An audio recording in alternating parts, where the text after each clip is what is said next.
অবশেষে 2026 বিশ্বকাপ ফাইনালের এমন তথ্য বেরিয়ে এলো যা শুনলে আপনি অবাক হয়ে যাবেন। ফাইনালে আর্জেন্টিনা স্পেনের কাছে হারেনি, আর্জেন্টিনাকে বাধ্য করা হয়েছিল হারতে। হ্যাঁ, আপনি ঠিকই শুনেছেন, আর্জেন্টিনা কি ইচ্ছা করেই ফাইনাল ম্যাচটি স্পেনের কাছে হেরে গিয়েছিল? কিভাবে ম্যাচটি হারলো আর্জেন্টিনা, আর এর পেছনে কার কার হাত রয়েছে, আজকের এই ভিডিওতে আমরা সেই সব তথ্য তুলে ধরব। ভিডিওটি শেষ পর্যন্ত দেখুন, তাহলে সবকিছু বুঝতে পারবেন। 2026 বিশ্বকাপে শুরু থেকেই আর্জেন্টিনা ছিল অন্যতম হট ফেভারিট দল। ফিফা র্যাঙ্কিংয়েও তারা ছিল 1 নম্বরে। দলটির পারফরম্যান্সও ছিল দুর্দান্ত।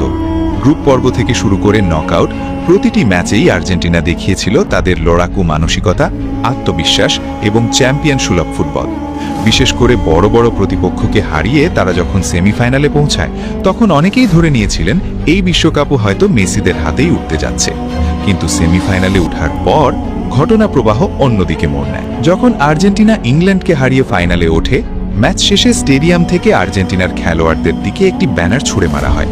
সেখানে বড় অক্ষরে লেখা ছিল, লাস মালভিনাস সোন আর্জেন্টিনাস, বাংলায় যার অর্থ মালভিনাস বা ফকল্যান্ড দ্বীপপুঞ্জ আর্জেন্টিনার। এখানে লাস মালভিনাস বলতে ফকল্যান্ড আইল্যান্ডসকে বোঝানো হয়েছে, যাকে আর্জেন্টিনা ইসলাস মালভিনাস নামে ডাকে। আর্জেন্টিনা দীর্ঘদিন ধরেই দাবি করে আসছে যে মালভিনাস বা ফকল্যান্ড দ্বীপপুঞ্জ তাদের সার্বভৌম ভূখণ্ড। অন্যদিকে বর্তমানে দ্বীপপুঞ্জটি ইউনাইটেড কিংডমের প্রশাসনের অধীনে রয়েছে। এই মালিকানা নিয়ে 1982 সালে আর্জেন্টিনা ও ইউনাইটেড কিংডমের মধ্যে যুদ্ধও হয়েছিল।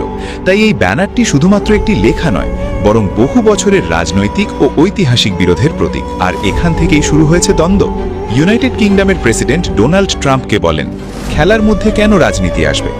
আমাদেরকে অপমান করা হচ্ছে। এরপর ডোনাল্ড ট্রাম্প এটা নিয়ে কথা বলে ফিফা প্রেসিডেন্টের সাথে।